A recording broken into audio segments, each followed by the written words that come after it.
In search of the wild horses of Assateague Island, Maryland.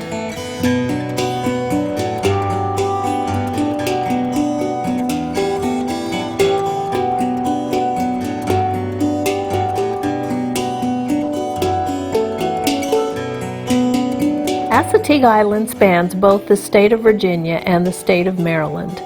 The Chincoteague ponies actually live in Virginia, while the Assateague horses live across the state line in Maryland. The Maryland portion of Assateague Island is about 27 miles in length, offering this herd about 8,000 acres of land to roam.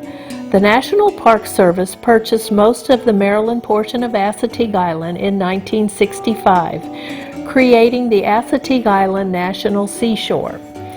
The U.S. Fish and Wildlife Service was authorized to manage the Virginia portion as a wildlife refuge in 1943.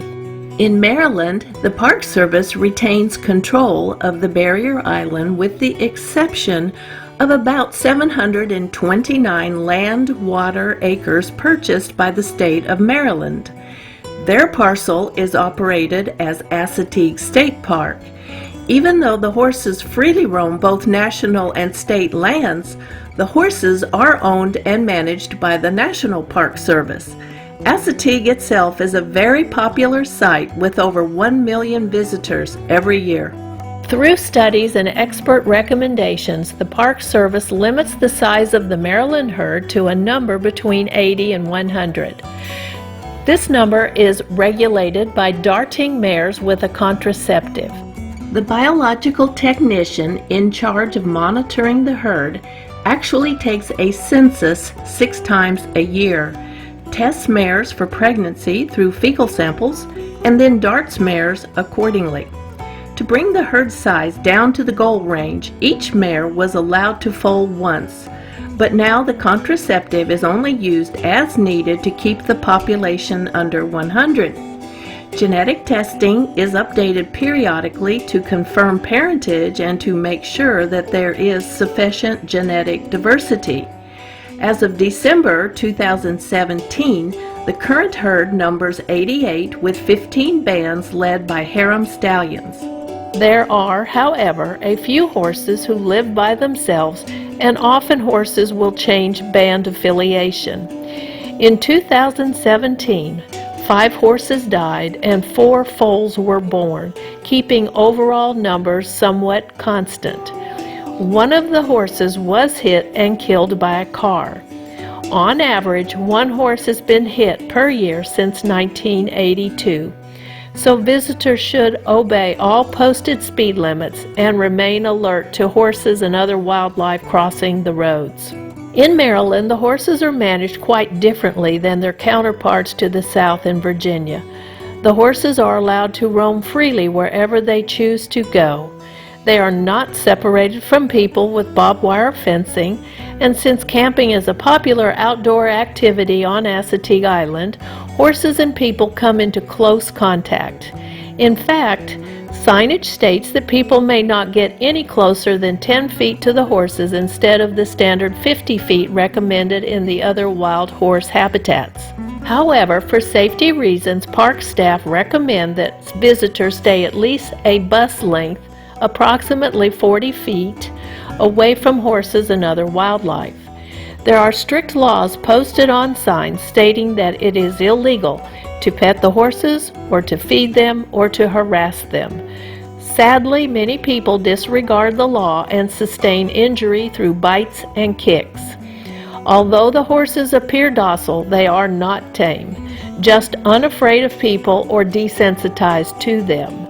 They are actually quite at home in the parks, meandering around campsites, bathroom areas, vehicles, parking areas, and roadways. They enjoy their access to the beach areas, cooling off in the water, or just enjoying the sea breezes. We caution visitors to remain alert because horse behavior can change instantly. People who were sunbathing have been trampled when the horses decided to take off. People going to their cars have found themselves trapped by 2 stallions in a fight. In an effort to protect both people and horses, the Park Service enlists volunteers to monitor both horses and people. They are fondly known as the Pony Patrol. These guards move with the bands and can use squirt bottles and handshakers to persuade the horses to move on if necessary. These guards also remind visitors to maintain the proper distance. In Virginia, visitors in the Chincoteague National Wildlife Refuge are asked to remain on the paths and marked trails. In Maryland, visitors may wander wherever they want to go, unless occasionally a wildlife habitat is being temporarily protected. These areas are then marked with cable and signage. Visitors will find marked trails and boardwalks, but marshland can be explored too. Kayaks can be rented in the park, making local waters a recreational area. Approximately 4 miles from the bridge, Bayberry Drive ends and the OSV zone, over sand vehicle zone, begins. At this point, there are no more paved roads requiring visitors to proceed with four-wheel drive vehicles. Anyone entering this area must have an OSV permit. These permits can be purchased through the National Park Service and are good for 1 year. Only 145 vehicles are permitted into this area at one time. At the entrance to the OSV zone, a large meter tracks the number of vehicles in the zone at any one time, regulating if and when a driver may enter.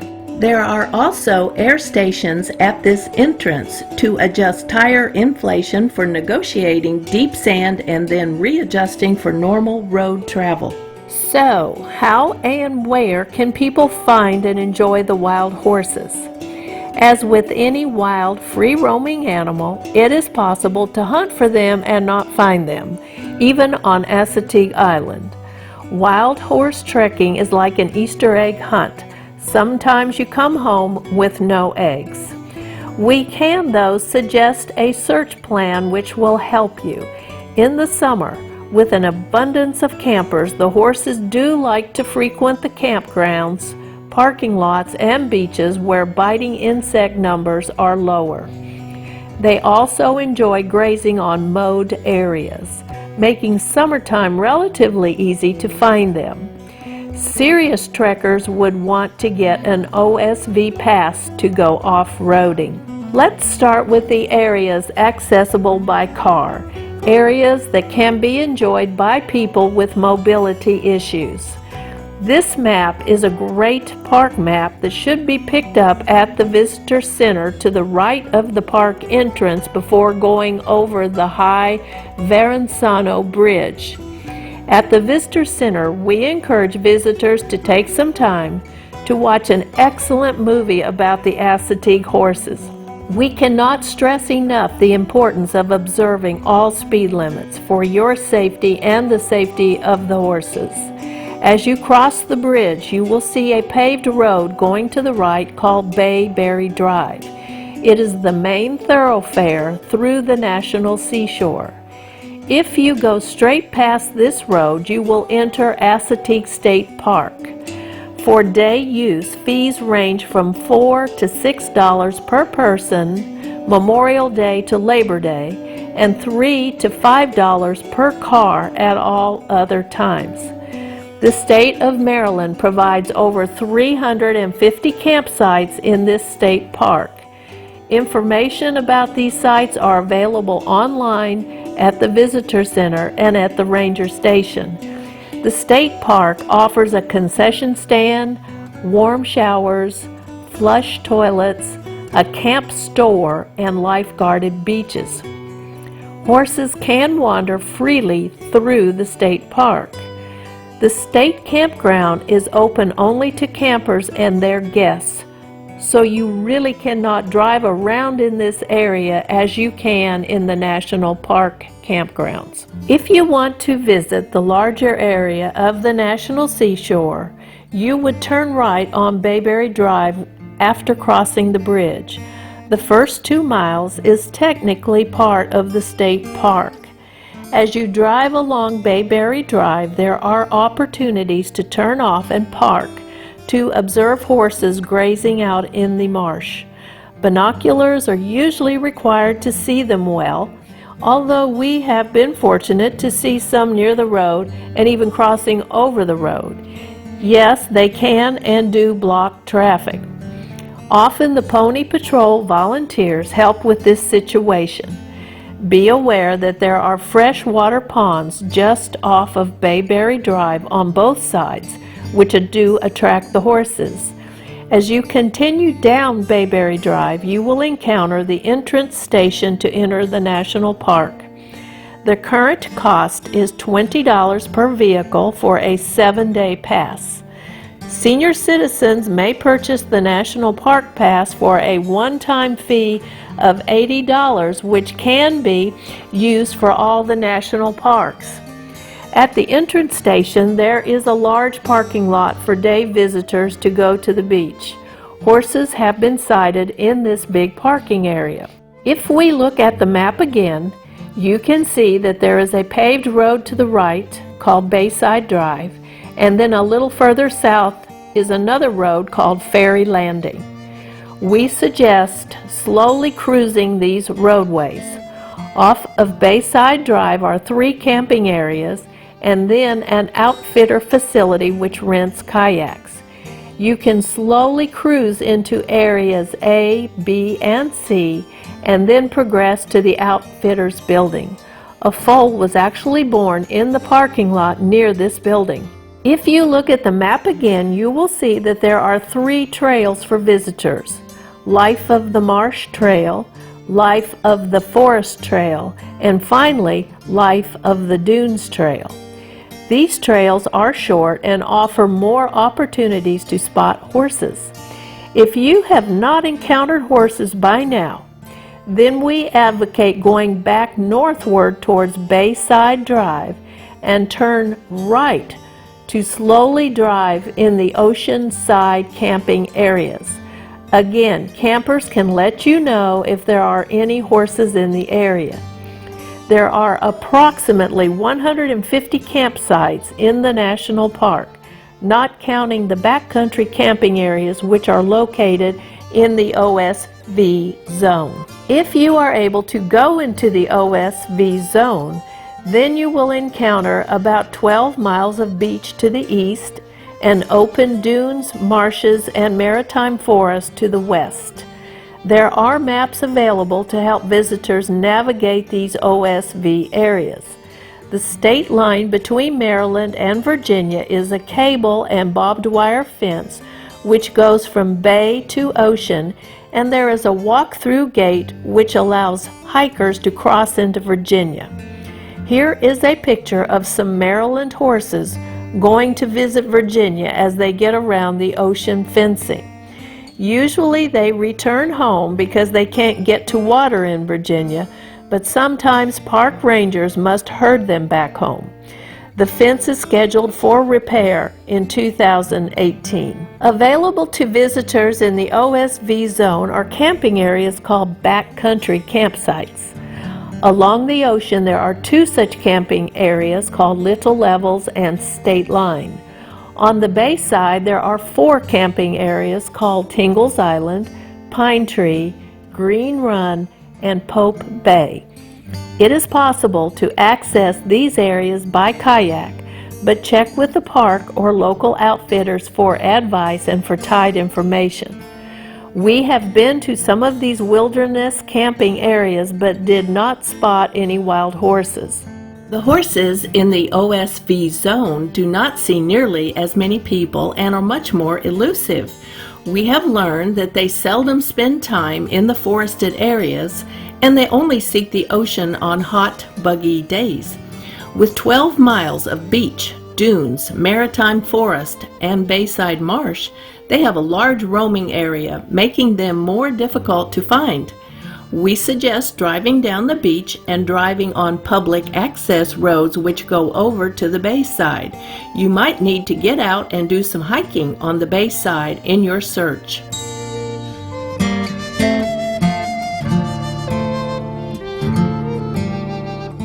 Because of the large number of visitors to Assateague, the Maryland herd has also become a hobby for many people, including photographers and artists. There is a private friends group which partners with the Assateague Island National Seashore called the Assateague Island Alliance. It was organized in 2008 to support and enhance the park's mission and objectives. They raise money on a regular basis to assist the national park with various programs.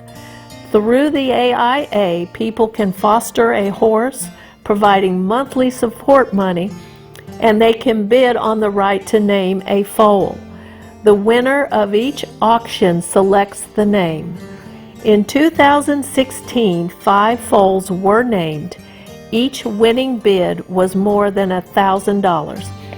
If you are interested in supporting this group, they have a website. They even seek volunteers. Due to the birth control program, Assateague horses are living a long time.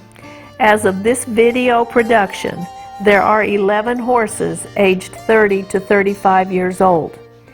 These horses do not receive regular vet care as they are considered wild.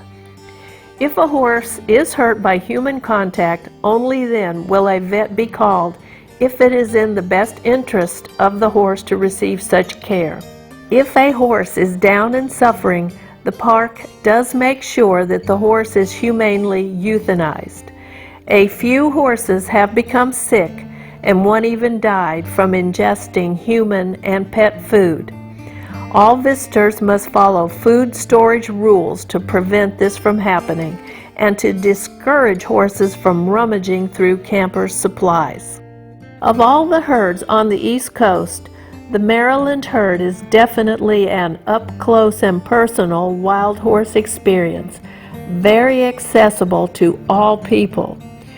Some visitors return to Assateague year after year, and the wild horses have become part of their family's heritage. Thousands of people actually know the horses by their common names, but the park also uses a genealogical coding name, letters and numbers, to track maternal line and birth year.